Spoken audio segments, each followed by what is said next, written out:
வணக்கம். இன்னைக்கு நாம ஒரு ரொம்ப சென்சிட்டிவான ஆனா கட்டாயம் பேச வேண்டிய ஒரு விஷயத்தை பத்தி பார்க்க போறோம். இது வெறும் சாதாரண தலைப்பு கிடையாதுங்க. ஒரு தந்தையின் அமைதியான இதய வலி.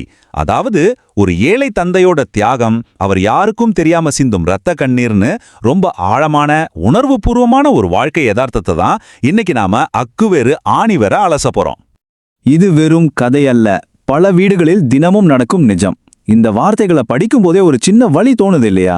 ஆமாங்க, இது ஏதோ சினிமால வர்ற கற்பனை கிடையாது. உங்களுக்கு பக்கத்து வீட்லயோ ஏன் வீட்லயோ ஏன் இப்போ இதை பார்த்துக்கிட்டு இருக்கிற உங்க வீட்ல கூட தினமும் சத்தம் இல்லாம நடந்துகிட்டு இருக்கிற ஒரு நிஜம் இது. ஒரு தகப்பன் படக்கூடிய ஆனா யாரு கண்ணுக்கும் தெரியாத அந்த வேதனையை தான் நாம இன்னைக்கு ஆழமா புரிஞ்சுக்க போறோம். அமைதியான தியாகங்கள், அதாவது தந்தைமையின் கண்ணுக்கு தெரியாத சுமை. ஒரு அப்பா எப்படி தன்னை தானே சுருக்கிக்கிட்டு தன் குடும்பத்துக்காக தன் வாழ்க்கையை அப்படியே அர்ப்பணிக்கிறாருன்னு பார்ப்போம். பொதுவா அப்பாக்களோட அன்பு வார்த்தைகள் இருக்காதுங்க, அவங்களோட செயல்கள்ல தான் மறைஞ்சிருக்கும். ஒரு அப்பாவோட அன்றாட தியாகங்களை நாம முக்கியமா 3 விஷயங்களை பார்க்கலாம். கொஞ்சம் யோசிச்சு பாருங்க. முதல்ல, தன் பிள்ளை நல்லா வாழணுங்கிறதுக்காக அவர் தன்னோட சொந்த ஆசைகளை எல்லாம் அப்படியே ஆழமா குழி தோண்டி புதைச்சிடுறாரு. ரெண்டாவது, தனக்கு ஒரு புது சட்டை கூட வாங்கிக்காம கிழிஞ்ச சட்டையை தச்சு போட்டுக்கிட்டு தன் மகனோட படிப்புக்காக புத்தகம் வாங்கி கொடுக்குற அந்த ஏழை தந்தையோட அர்ப்பணிப்பு இருக்கே, அதுக்கு அளவே கிடையாது. மூணாவது விஷயம், ரொம்பவே நெஞ்சு உழுக்குற ஒண்ணு. வீட்டில் இருக்கிற சாப்பாடு குழந்தைங்களுக்கு பத்தணுங்கிறதுக்காக குடலை கிள்ற பசி இருந்தாலும் சிரிச்சுக்கிட்டே நான் சாப்பிட்டாச்சுப்பான்னு அவர் சொல்ற அந்த ஆகச்சிறந்த பொய். ஒரு அப்பா தன் குடும்பத்துக்காக தன்னை எப்படி மெழுகுவர்த்தியா உருக்கிக்கிறாருங்கிறதுக்கு இதெல்லாம் தான் ஆணித்தரமான சான்றுகள். ஒரு பக்கம் அப்பா சிரிச்சுக்கிட்டே நான் சாப்பிட்டாச்சே அப்படின்னு சொல்லுவாரு. ஆனா மறுபக்கம் நிஜம் என்ன தெரியுமா? அந்த மறைக்கப்பட்ட பசிய ஒருத்தரா தனியா தாங்கிக்கிட்டு இருப்பாரு. இது ஒரு மாபெரும் மனப்போராட்டம் தாங்க. வெளி உலகத்துக்கும் சரி, தன் குடும்பத்துக்கும் சரி, தான் ஒரு பெரிய பலசாலி மாதிரியும் தனக்கு எந்த குறையும் இல்லைங்கிற மாதிரியும் அவர் காட்டிக்கொள்கிறார். ஆனா அந்த புன்னகைக்கு பின்னால் இருக்கிற வறுமையின் வலியும் தியாகமும் ரொம்ப ஆழமானது. அடுத்து ஒரு முக்கியமான இடத்துக்கு வரோம். உடைந்த தருணம், உயிரை கிழித்த வார்த்தை. இவ்வளோ தியாகங்களை செஞ்சுட்டு வர்ற ஒரு அப்பாவோட வாழ்க்கையில ஒரு பயங்கரமான திருப்புமுனை வருது.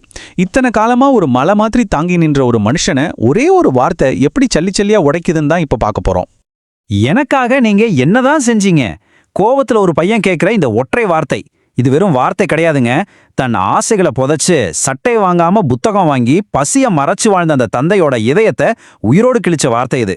நாம எப்போதோ கோவத்துல வீசுற வார்த்தைகள் நமக்காக தன் வாழ்க்கையே தியாகம் செஞ்சவங்களோட ஆன்மாவை எப்படி ஊடுருவி தாக்கும்னு இது அப்பட்டமா காட்டுது.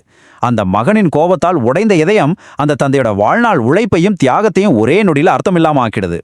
மறைக்கப்பட்ட துயரும் ரகசிய இரத்த கண்ணீர். அந்த வலி மிகுந்த வார்த்தை வீசப்பட்ட பிறகு என்ன நடக்கும்னு நினைக்கிறீங்க? அவர் தன் கோபத்தையோ வலியையோ கண்டிப்பா பையன் முன்னாடி வெளிப்படுத்த மாட்டாரு.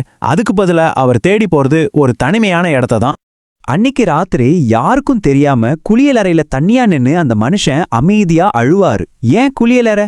ஏன்னா அது ஒண்ணுதான் ஒரு வீட்ல யாரும் பார்க்க முடியாத, தன் கண்ணீரை கூட யாருக்கும் காட்டாம மறைக்கக்கூடிய ஒரு இடம். மகனோட அந்த ஒரு வார்த்தையால் உடைந்த இதயம் யாருக்கும் தெரியாம தந்தை சிந்தும் இரத்த கண்ணீரா இங்க மாறுது. தன்னை ஒரு வலிமையான மனுஷனா காட்டிக்கிற எந்த ஒரு அப்பாவுக்கும் இந்த தனிமை தான் தன் உண்மையான வலியை இறக்கி வைக்கிற ஒரே இடமா இருக்கு. வெளியில பார்க்க அவர் எப்படி இருப்பாரு? உடைக்க முடியாத ஒரு மௌனம், ஒரு இரும்பு மனுஷ மாதிரி இருப்பாரு. ஆனா உள்ளுக்குள்ள சுக்குநூறாக உடைந்த இதயம். அப்பாக்களோட மிகப்பெரிய சோகமே இதுதாங்க. அவங்க வெளியில உடைய மாட்டாங்க, ஆனா அமைதியா உள்ளுக்குள்ள உடைஞ்சு போயிருப்பாங்க. உலகத்துக்கும் தன் குடும்பத்துக்கும் நாம ஒரு தூணா இருக்கணுங்கிற கட்டாயத்துல அவர் தன் சொந்த வலிகளை, அந்த இரத்த கண்ணீரை தனக்குள்ளே வச்சு பூட்டிக்குவார். வெளியில அமைதியா தெரிகிற கடலுக்கு அடியில நடக்கிற ஒரு பெரிய கொந்தளிப்பு மாதிரி தான் இது. காலம் கடப்பதற்குள் நாம் உணர வேண்டிய உலகளாவிய உண்மை. இதுவரைக்கும் ஒரு தந்தையோட தியாகத்தையும் வலியையும் பார்த்தோம் இல்லையா? இப்போ இதிலிருந்து நாம கத்துக்க வேண்டிய உணர்வுபூர்வமான வாழ்க்கை பாடம் என்னன்னு பார்ப்போம். இது ஏதோ ஒரு குடும்பத்தோட கதை மட்டும் இல்லைங்க, ஒட்டுமொத்த சமூகமும் விழிச்சுக்க வேண்டிய ஒரு விஷயம். இது ரொம்பவே வலிக்கிற ஒரு உண்மை. ஒரு தந்தையோட அன்பு அவர் உயிர் போன பிறகுதான் பலருக்கு புரியும். எவ்வளோ பெரிய துயரம் பாருங்க. ஒரு மனுஷன் தான் வாழ்நாள் முழுக்க நமக்காக உழைச்சு தேஞ்சு காணாம போற வரைக்கும் நாம அவரோட அருமையை உணர்றதே இல்லை.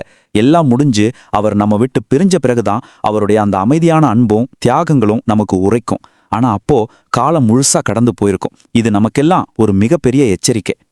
அதனால நாம சில முக்கிய பாடங்களை மனசுல பதிய வச்சுக்கணும். முதல்ல, உங்க அப்பா உங்ககிட்ட சொல்லாம மறைக்கிற அந்த அமைதியான தியாகங்களை, பசிய, ஆசைகளை கொஞ்சமாவது உணர்ந்து பாருங்க. ரெண்டாவது, உங்களை உயிர்க்குயிரா நேசிக்கிறவங்கள அவங்க உங்க கூட இருக்கும்போதே மதிச்சு அன்பு செலுத்துங்க. அவங்க போன பிறகு சிந்துற கண்ணீர்ல எந்த அர்த்தமும் கிடையாது.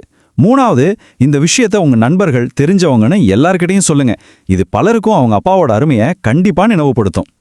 கடைசியா உங்ககிட்ட நான் கேட்கிற ஒரு கேள்வி, காலம் கடப்பதற்கு முன் உங்கள் தந்தையின் அமைதியான அன்பை நீங்கள் புரிந்து கொண்டீர்களா?